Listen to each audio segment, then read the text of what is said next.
좋은 목요일 아침입니다.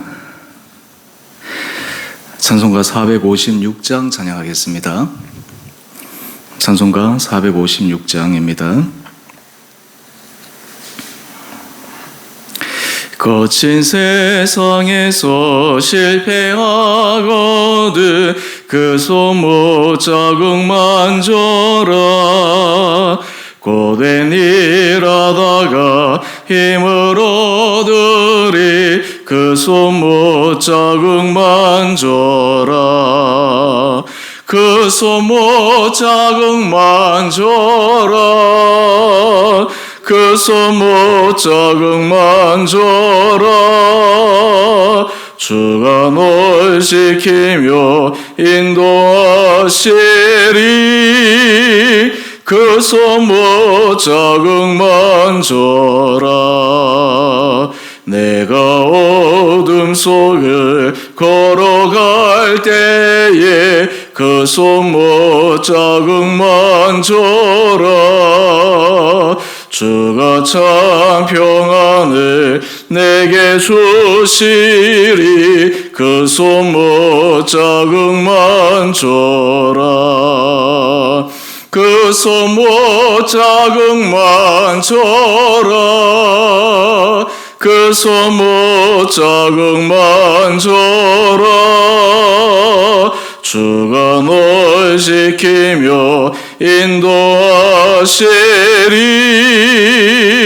그 손못 자국만 줘라. 내가 부활의 주 따라가려면 그 손못 자국만 줘라. 내가 주 안에서 길이 살리라. 그 손못 자국만 줘라. 그 손못 자국만 줘라. 그 손못 자국만 줘라. 주가 널 지키며 인도하시리. 그 손못 자국만 줘라. 너의 죄악의 짐 무거울 때에 그 손못 자국만 줘라. 마음 문 열고서 주를 모셔라. 그 손못 자국만 줘라. 그 손못 자국만 줘라. 그 손못 자국만 줘라. 주가 널 지키며 인도하시리. 그 손못 자국만 줘라. 아멘. 오늘 말씀은 마가복음 16장 1절에서 8절까지입니다. 안식일이 지남에 막달라 마리아와 야고보의 어머니 마리아와 또 살로메가 가서 예수께 바르기 위하여 향품을 사다 두었다가 안식 후 첫날 매우 일찍이 해 돋을 때에 그 무덤으로 가며 서로 말하되 누가 우리를 위하여 무덤 문에서 돌을 굴려주리요 하더니 눈을 들어본즉 벌써 돌이 굴러져 있는데 그 돌이 심히 크더라. 무덤에 들어가서 흰옷을 입은 한 청년이 우편에 앉은 것을 보고 놀라매 청년이 이르되 놀라지 말라. 내가 십자가에 못 박히신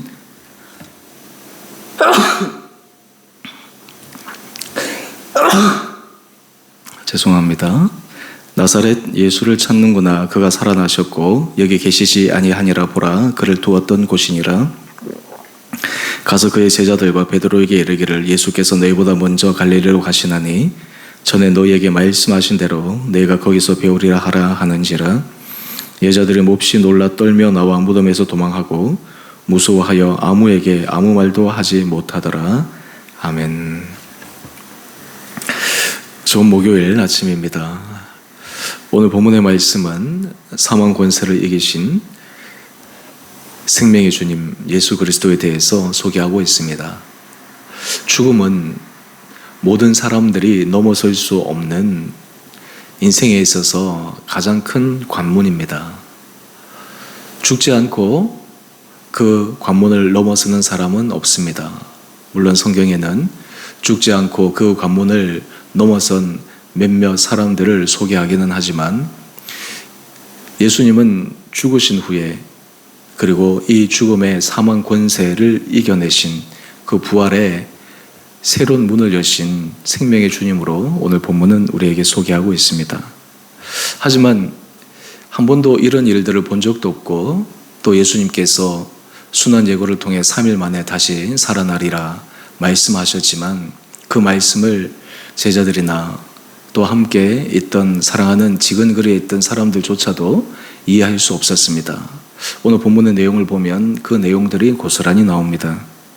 안식일이 지남에 막달라 마리아와 야고보의 어머니 마리아와 또 살로메가 가서 예수께 바르기 위하여 향품을 사다 두었다가, 보통 유대인들의 전통은 이 시선이 썩지 않도록 향품을 바르는 그런 풍습이 있었습니다. 지금 이 여인들은 부활에 대한 생각보다는 그저 전통과 풍습에 따라서 예수님의 시신이 썩지 않도록 안식 후 향품을 바르기 위해 갑니다. 사실 이 여인들의 주님을 향한 이 깊은 사랑은 참 놀랍습니다. 주님께서 그들 가운데 계신 것도 아니고 그들에게 사랑으로 기적을 베푸시는 것도 아닐 텐데 이제 죽어서 모든 관계가 끊어지는 그런 인간적인 한계 속에서도 이 여인들이 주님을 향한 사랑은 여전합니다.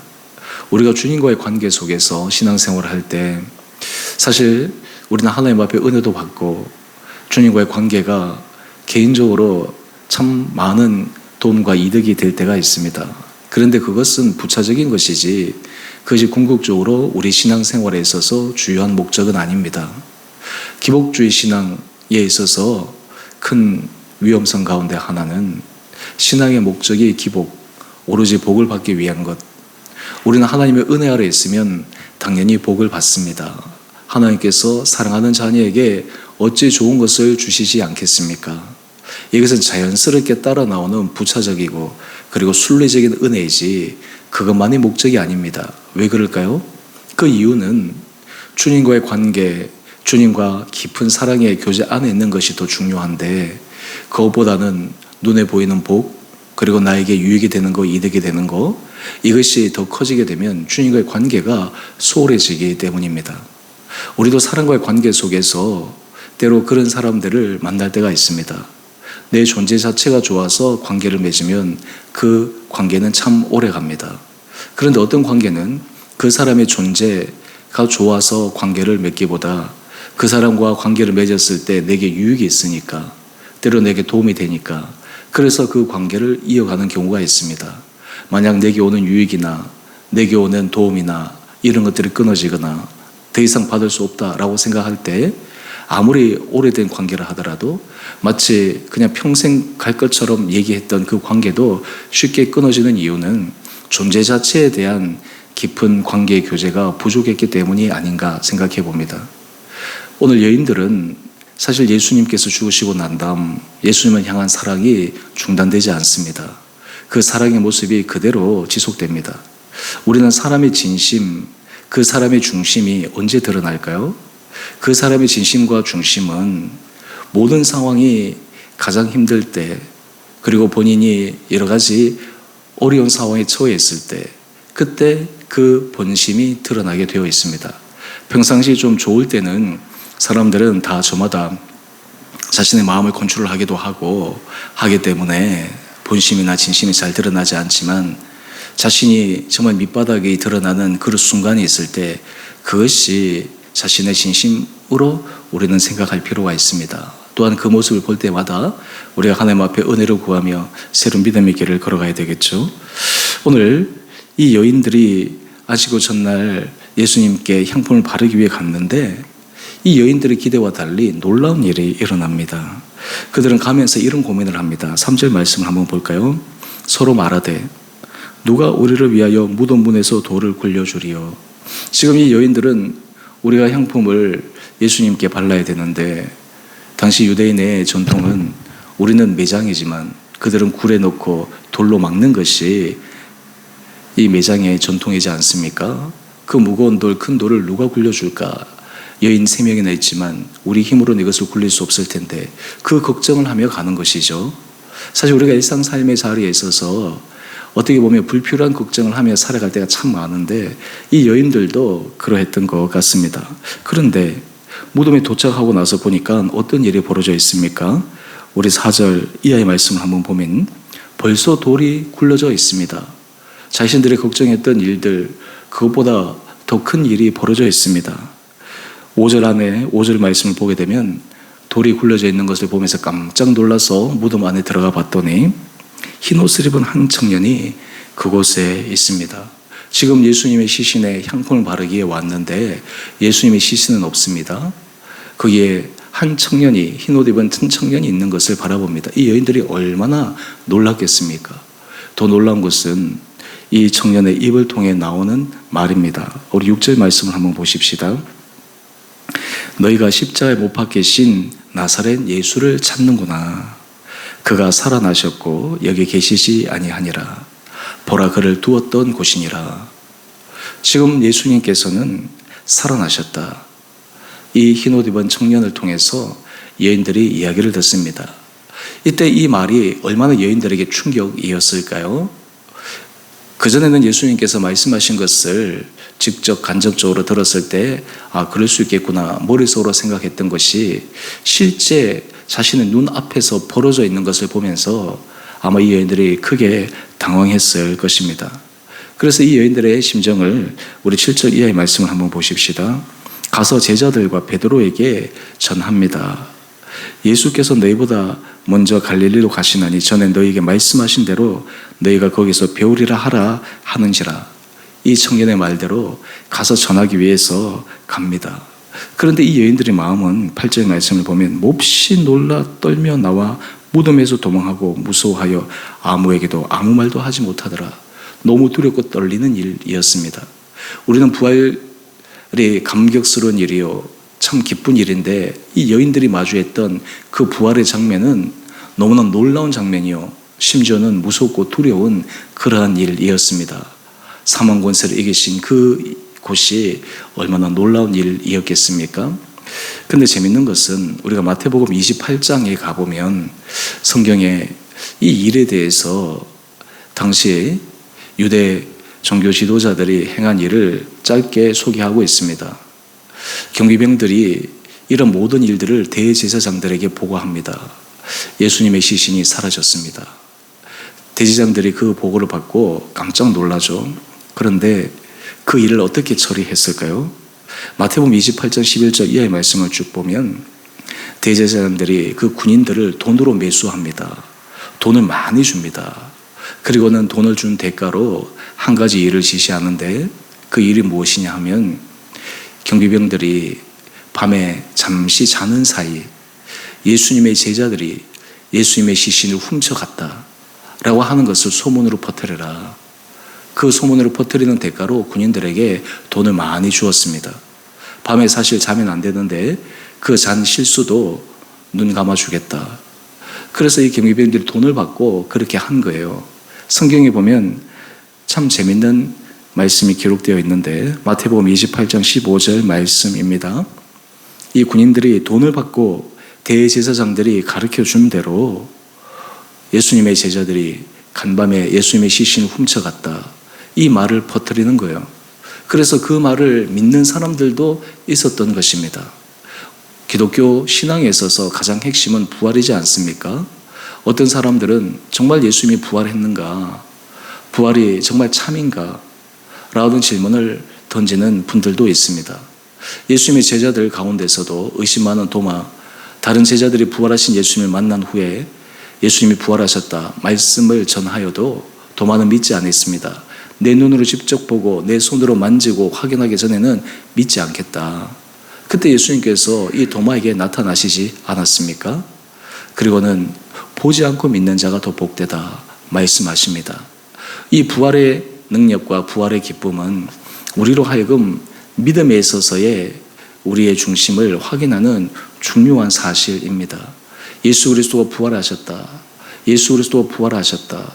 이것이 복음에 있어서 가장 중요한 핵심적 개념이기 때문입니다.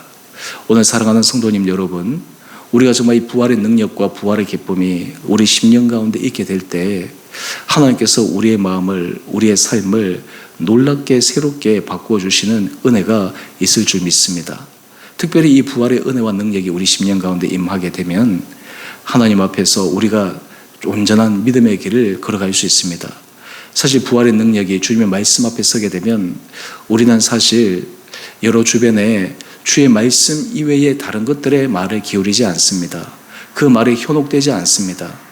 우리는 사실 이 세상을 살아가면서 큰 조심해야 될 것 가운데 하나가 유혹하는 말들입니다.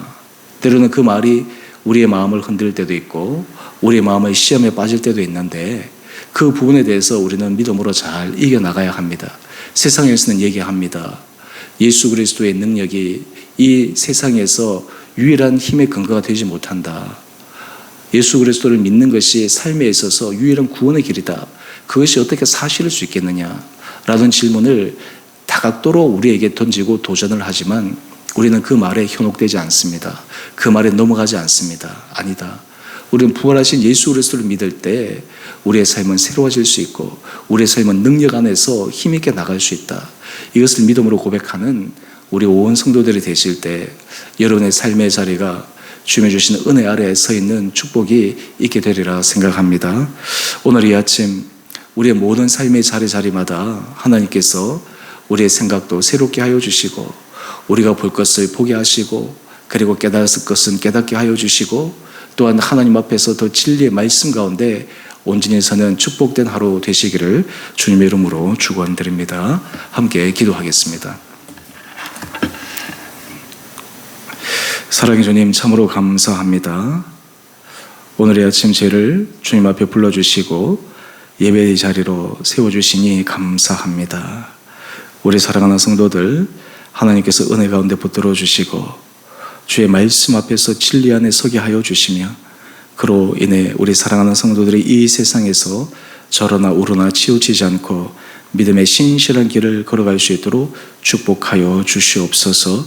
특별히 부활하신 예수 그리스도를 바라보며 우리의 삶에 도저히 해결되지 않을 것 같은 드디어 더 이상 문제가 풀리지 않을 것 같은 그런 어려움 속에서도 부활하신 예수 그리스도의 그 부활의 능력을 믿을 때 우리 삶에 새로운 생명의 문을 여시고 길을 열어주시는 주님의 신비한 은혜가 온 성도들의 심령 가운데 임하게 하여 주시옵소서.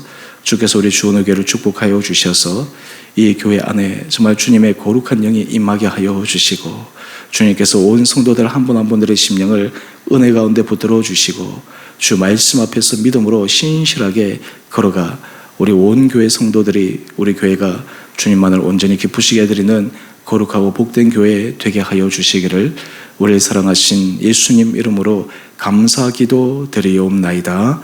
아멘. 하늘에 계신 우리 아버지의 이름을 거룩하게 하시며 아버지의 나라가 오게 하시며 아버지의 뜻이 하늘에서와 같이 땅에서도 이루어지게 하소서. 오늘 우리에게 일용할 양식을 주시고 우리가 우리에게 잘못한 사람을 용서하여 준 것 같이 우리의 죄를 용서하여 주시고 우리를 시험에 빠지지 않게 하시고 악에서 구하소서. 나라와 권능과 영광이 영원히 아버지의 것입니다. 아멘. 오늘도 믿음으로 승리하시는 복된 하루 되시기를 바랍니다.